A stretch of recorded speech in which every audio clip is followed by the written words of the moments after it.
Halo semuanya, welcome back to Expertspedia bersama saya Faris. Kali ini kita akan coba update rakit PC 5 jutaan di kuartal 4 2021 ini. Karena sebelumnya kita udah coba rakit PC 5 jutaan dan kalau kita lihat harganya udah nggak relevan lagi di kuartal 4 ini. Maka dari itu kita akan coba rakit lagi sebagai gambaran apakah benar-benar worth it kalau kita misalkan coba rakit PC di kuartal 4 ini atau enggak guys.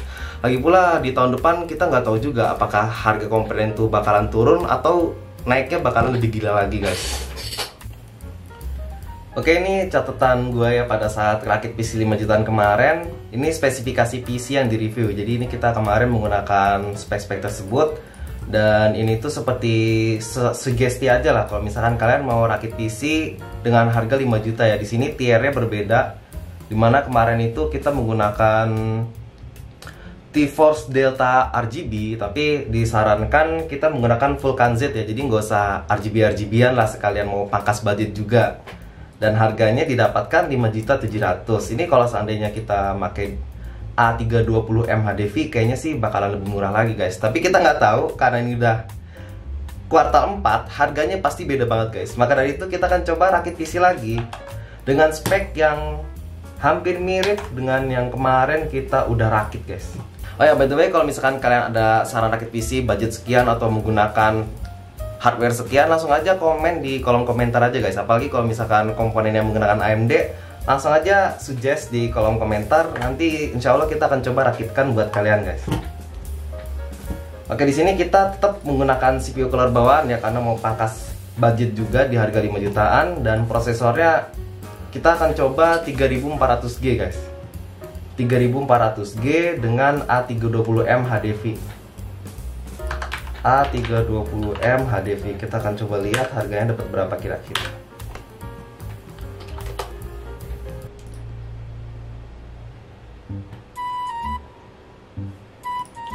Kayak di sini harganya apa nih? 5 juta, 3.800.000, 3 juta.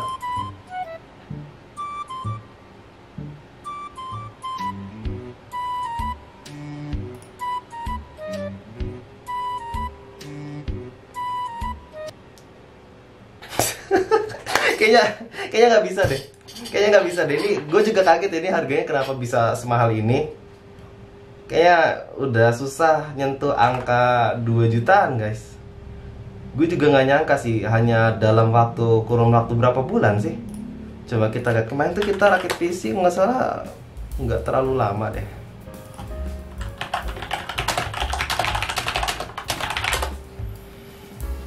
$11 Monaco. Jadi hanya dalam waktu 11 bulan harganya naiknya lumayan berasa sih guys. 1 juta itu berasa banget. Ini kayaknya emang kelangkaan stok juga sih, karena emang 3000G series itu sangat worth it. Jadinya orang banyak banget yang beli ini guys. Jadinya wajar aja kalau misalkan tahun ini harganya naik drastis.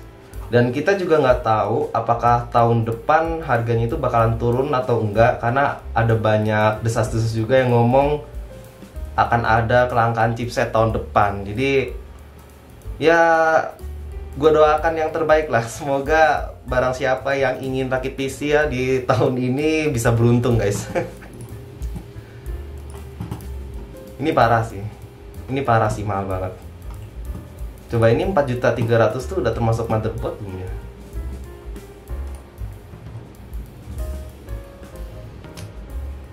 Kayaknya nggak termasuk motherboard deh guys. Coba kalau misalkan kita cari di enter komputer.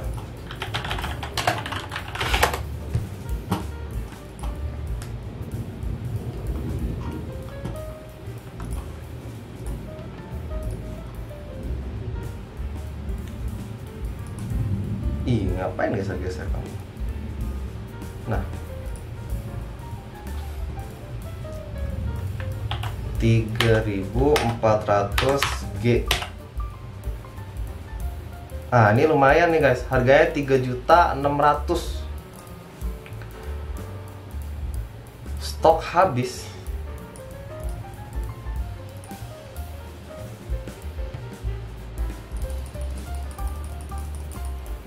Ini aja stoknya habis guys. Jadi bisa kita bilang sedikit goib ya untuk harga 3.600.000. Masih banyak banget yang belanja ini guys. Nggak apa-apa, kita coba tulis aja, siapa tahu ada kalian yang beruntung dapat harga 3.600.000. Kita taruh aja sebagai referensi lah kalau misalkan mau rakit PC dengan harga tersebut guys. Ini udah ke-update kayaknya 5.700.000. Waduh, mahal banget. Belum motherboardnya ya. Belum motherboardnya. Ini kayaknya kita bisa pangkas harga di PSU lagi deh. PSU nya nggak usah 500 watt juga. PSU rusak buat kanibal. Mungkin kita akan coba rakit PC PSU 400 watt guys. Oke, di sini harganya lumayan murah sih, ada yang 400.000, ada yang 200.000. Kayak gue juga sempat lihat ada lumayan banyak ya, apa namanya, store yang rakitnya pakai PSU Innovation. Sebenarnya sih masalah ini kepercayaan aja sih, apakah kalian sudah percaya dengan brand tersebut atau tidak, dan kalian juga bisa lihat reviewnya di sini. Kita coba lihat, udah ada banyak banget yang beli dan komennya sih bagus-bagus. Sebenarnya gue nggak terlalu rekomendasi juga kalau beli PSU di online store ya. Dan gue pernah beli PSU dan sampai review gue itu terhambat gara-gara PSU-nya itu kehujanan kena air guys. Jadi gue mau pastiin tuh PSU kering, gue keringin aja udah taruh 7 minggu.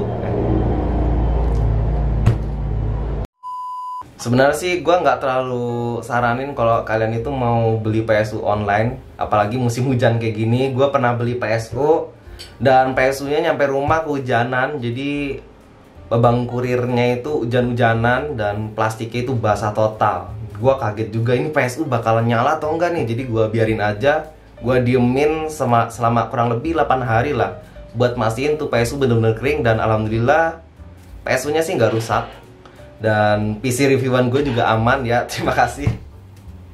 Selagi bisa sih kalau kalian deket mall atau deket toko komputer, kalian beli aja PSU di situ. Apalagi kalau deket Mangga 2 itu enak banget sih. Mau beli komponen deket lah, nggak usah khawatir kalau misalkan barang itu rusak saat ekspedisi guys. Oke, taruhlah kita coba pakai PSU Infinity ya.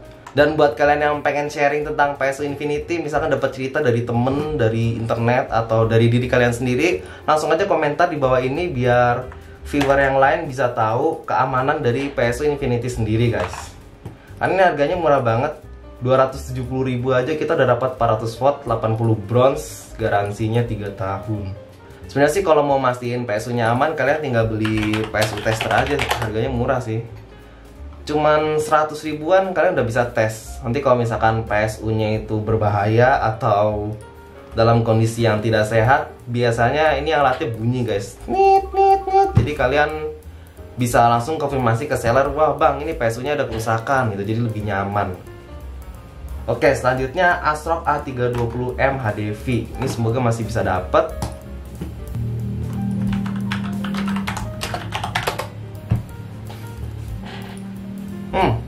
Harganya 700.000. Kayaknya turun guys.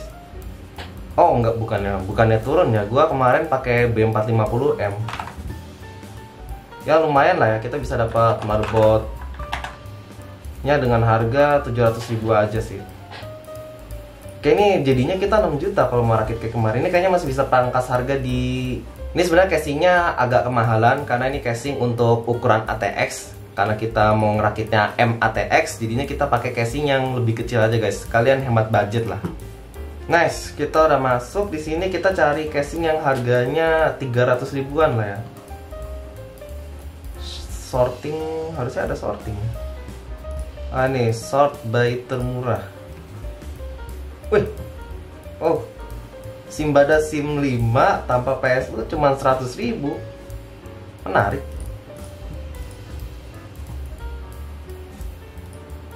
Wah, ini kayak dipakai buat warnet-warnet gitu guys. Kita skip aja lah ya. Oh, ini ada banyak sih pilihannya. Kalau mau casing 270.000, 280.000, banyak pilihannya guys. Yang udah termasuk PSU juga ada sini. Coba kita lihat, biasanya kalau casing kayak gini tuh dapat PSU apa kita juga kurang tahu guys. Tapi kalau misalkan kalian mau pangkas harga pol, kalian bisa aja sih pilih yang bundling kayak gini, udah termasuk PSU. Tapi masalah keamanan kalian tanggung sendiri ya. Gue nggak mau nanggung kalau misalkan, wah bang, gara-gara lu nyaranin gue beli bundling PSU-nya meledak, ya jangan salahin gue guys. Namanya duit ya ada di tangan kalian, ya tanggung jawab di tangan kalian juga guys. Ya taruhlah kita nyari aman lah ya. Di sini tanpa PSU harganya 280.000.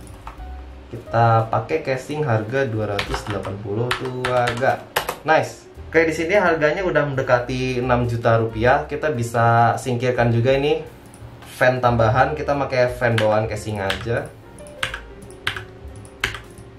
Kalau kita main gamenya nggak terlalu maniak, harusnya sih aman-aman aja guys kalau kita pakai fan bawaan casing aja. Dan di sini kalian juga perlu perhatikan airflow di kamar kalian guys. Apakah airflow-nya bagus atau enggak. Gua kemarin udah coba juga Ryzen 5 5600X ditambah 6700 XT. Ada peningkatan performa pada saat gue nyalain AC. Jadi di sini drop ke 3800, gue kaget. Gue langsung nyalain AC ke 17 derajat. Ternyata bener performanya itu naik. Jadi suhu ruangan itu sangat berpengaruh terhadap performa dari PC kalian guys. Harusnya sih kalau budget 5 jutaan pakai pengaruh dari AC aja udah cukup. Nggak harus beli fan banyak-banyak guys. Dan selanjutnya RAM GeForce Vulkan Z 2x8GB ini masih dapat gak 500.000? Kayaknya sih udah nggak dapet guys. Oh ini banyak juga yang udah ready guys. Harganya 1.500.000 sama nih. COC komputer ini gue pernah belanja kayaknya dari COC komputer, jadi dia lumayan trusted lah. Kayak kita taruh aja di sini. What? 1 juta semua. Ini gue jadi heran nih, gue tuh nulisnya bener gak sih kemarin itu? Kayaknya ini kemarin salah guys. Ini maksud gue tuh 2x4.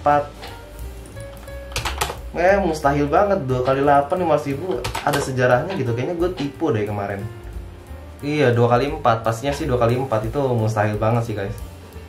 Kita nyari 2600 MHz aja kali ya. Nih 625 2x4.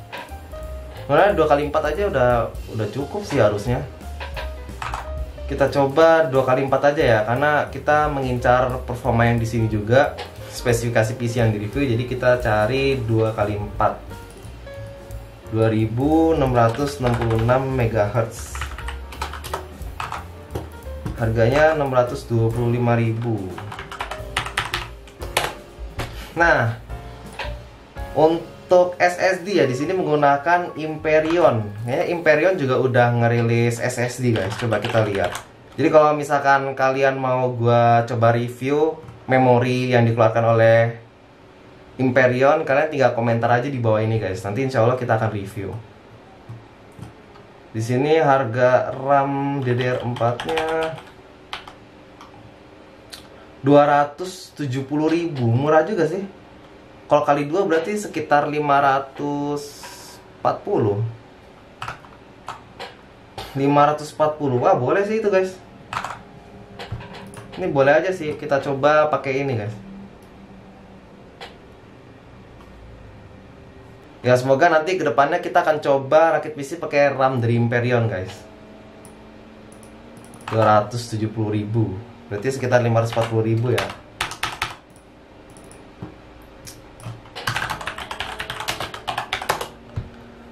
Nice, untuk SSD-nya kayaknya di sini agak mahal deh untuk Hyperion. SSD SATA 480.000. Ya ini agak, ada kenaikan juga untuk Hyperion ya. Kayaknya sih bakalan lebih murah kalau kita pakai Midas Force sih. Gua sampai sekarang masih pakai Midas Force di laptop gua guys untuk nyimpen game. Tapi kalau Midas Force sih gue biasanya belinya di Garuda Megastore guys. Gue dulu pernah ada kerusakan SSD Midas Force dan dia langsung tuker dengan produk yang baru. Jadi sangat bertanggung jawab lah sellernya. Oke, finally kita udah coba ngeracik PC 5 juta dan alhamdulillah di sini masih bisa dapet Ryzen 5 3400G dengan catatan ada beberapa pangkas harga seperti di casingnya dan di PSU-nya guys. Pun juga di motherboardnya di sini menggunakan A320M dimana sebelumnya kita prefer menggunakan B450M guys. Oke, untuk kesimpulannya gitu aja. Pokoknya ada kenaikan harga dan ini agak sedikit taruh nasib. Kalian mau rakit PC tahun ini atau tahun depan, bisa aja tahun depan itu harga komponen turun untuk komponen lama, dan bisa aja harga komponen makin naik gara-gara kelangkaan chipset. Kita nggak tahu apa yang akan terjadi di masa depan guys, wallahu alam. Dan kalau misalkan kalian nggak ada rencana upgrade di jangka pendek, kalian langsung aja pangkas harga di CPU dan beli GPU yang cukup memadai untuk bermain games atau memenuhi kebutuhan kalian guys. Tapi kalau misalkan kalian ada rencana upgrade di jangka pendek karena kalian misalkan bekerja atau magang, kalian bisa aja langsung beli Ryzen yang ada eGPU-nya, karena eGPU-nya udah cukup memadai. Jadi kalau misalkan kalian udah gajian, kalian tinggal beli aja GPU yang kalian butuhkan. Oke, sekian like talk dari saya. Kalau misalkan kalian ada saran konten rakit PC ke depannya, langsung aja komentar di bawah ini. Jangan lupa like, share, dan subscribe, and see you next time.